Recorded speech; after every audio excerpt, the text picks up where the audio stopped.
So today is our last Sunday that we're going to focus on saints and stewardship. We haven't handed out the little cards yet that we're asking you to make this commitment because we want you to be thinking about this for the next couple of weeks. I guess it's Troy and I have been talking about this. And so next week you'll receive a card for this commitment card. And then later on in the month, like I believe it'll be the Sunday before Thanksgiving, will be the last time that you will have there's never a last time to hand them in. You can hand them in ever, but that would be the special time to hand those commitment cards in. But I hope that this series of looking back at other people's lives has been helpful for you and how they have followed Jesus and how we are called to follow Jesus as they have. So today, I want to begin with this story about, it's a traditional story from India, and I think many of you have heard it. It's about the 6 men who were born blind, and they spent their life since birth secluded in a village in India. They weren't able to see the world for themselves, and they relied on the stories that folks would share with them as they traveled through the village. These men were most fascinated by elephant stories, the stories about the elephants. And one day they had the opportunity to meet an elephant. Folks knew that they liked elephants, and so they brought an elephant into the village, and then the villagers took the 6 men and brought them around the elephant. And each man then reached out to touch a section of this elephant. The first man reached out and touched the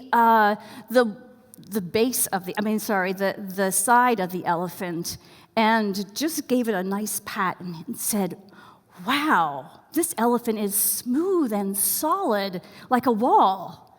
Elephants must be very powerful." And the second man reached out and touched the elephant's pointed tusk. "Ah, this creature is sharp and deadly as a spear." One of the men touched the elephant's coarse tail and gave it a tug. "Why, this is nothing more than a piece of old rope. The elephant doesn't seem as dangerous at all like they've told us." The 6 men sat and discussed what they thought the elephant was like. But each could only describe the elephant based on their limited experiences, and their personal descriptions were different from the others. Life is like that, right? A group of people can have different perspectives on the same experience. It's the same with the gospel writers. Each gospel in the New Testament is a bit like the blind men and their experience with the elephant. Each writer, upon hearing the stories of Jesus, highlighted an attribute of Jesus. And yes, love is the major theme of all. But Matthew, for example, wishes to speak directly to his Jewish family, and so he adds the extra details, like including Jesus' genealogy. Today's saint, the gospel writer Luke, known also as the physician, described Jesus' world more tenderly than the other gospel writers. It is thought that he was a Gentile who spent considerable time in Palestine working with the apostle Paul in his ministry. Luke, while he's on these trips with Paul, gathers a lot of information. And so it helps him write the Gospel of Luke and his book we call Acts. He begins his gospel with the personal touch by telling a bit about himself and a bit about how he went about the writing. He explains that I've read all, other gospels, and now I want to write my own account. I imagine if Luke was around today, he would be that medical doctor who has a blog. And when you clicked on that tab, on the side that says About, you'd get a sense that, I want to meet this person for coffee, perhaps, or go hear his TED Talk. He just has that personable touch about him. Luke's gospel highlights Jesus' compassion for those who are marginalized in society. Given his vocation, Luke would have been a privileged man in Palestine, and yet he doesn't lord his status over others.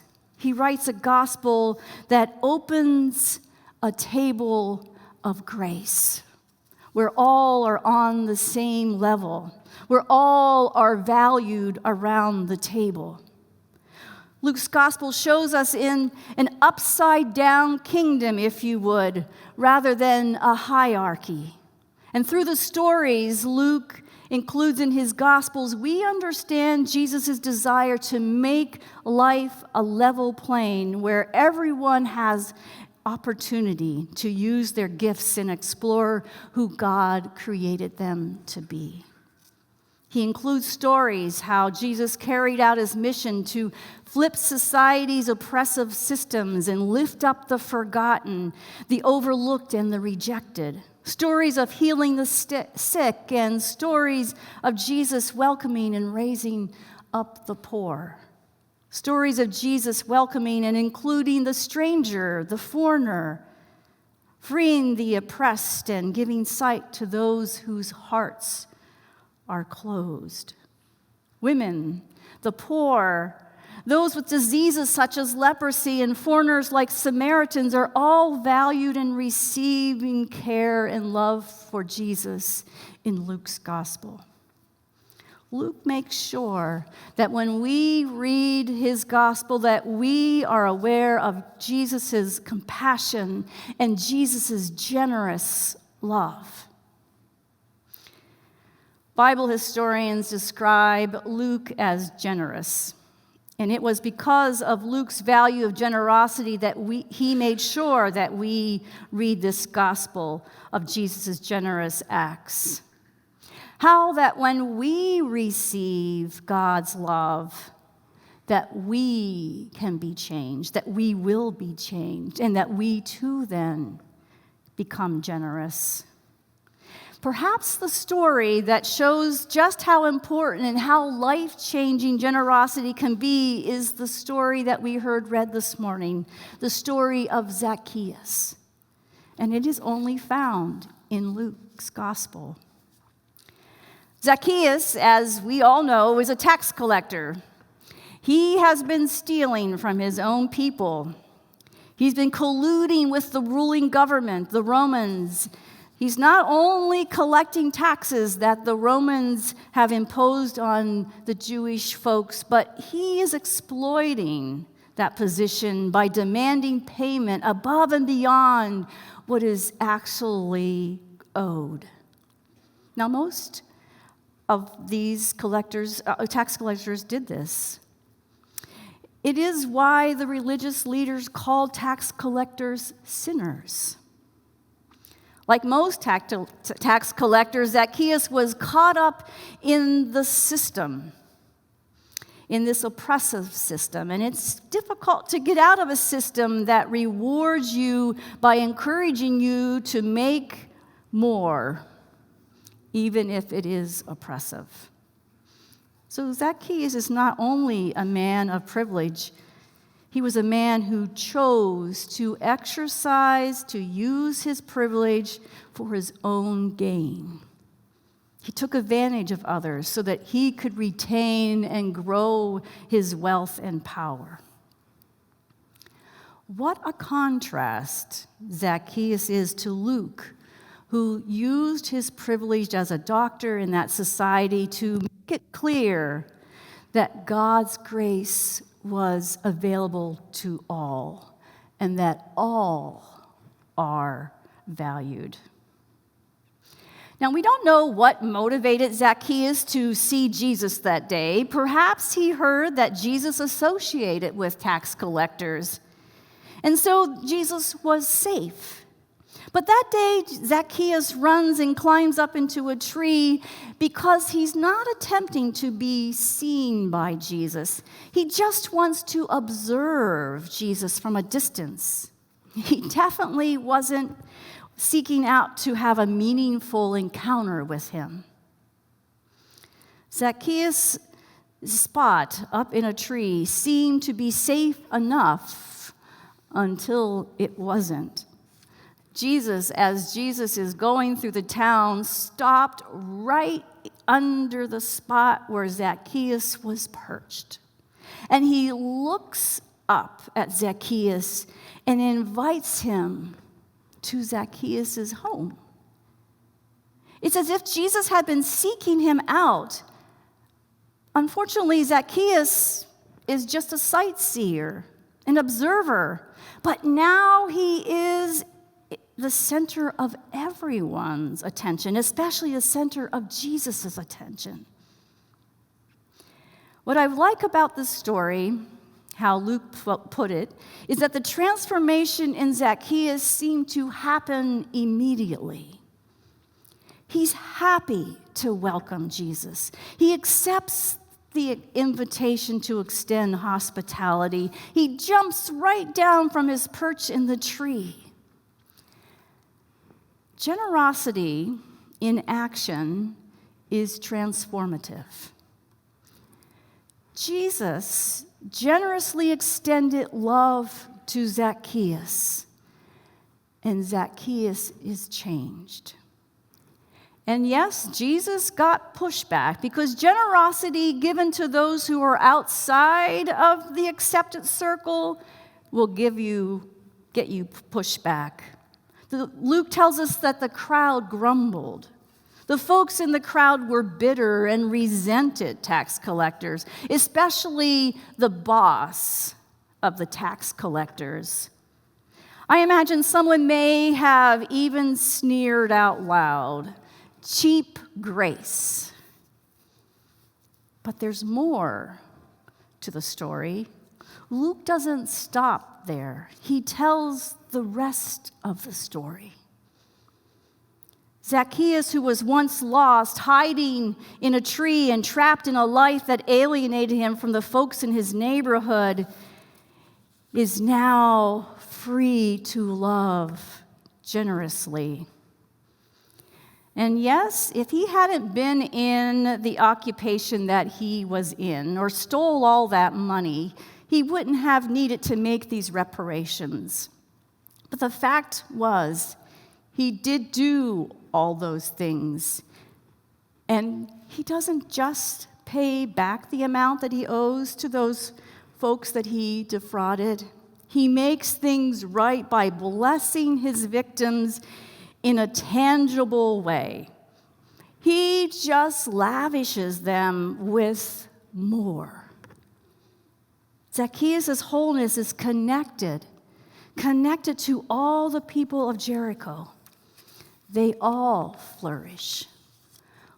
When we are changed, those next to us are changed as well. It's a rippling effect.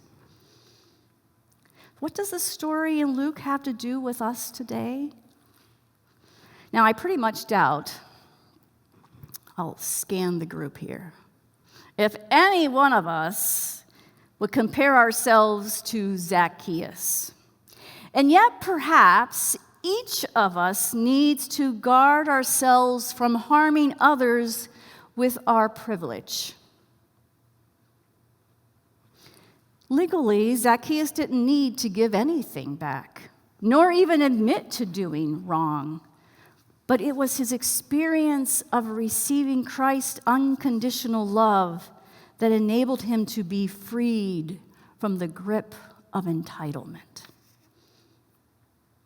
Our lesson from this story today, well, the picture that I want you to see, like the blind man who touched the different parts of the elephant, there are many things you could get from this story, but what I would like for you to be highlighted for your life is that we are called to be generous, to receive God's generous love.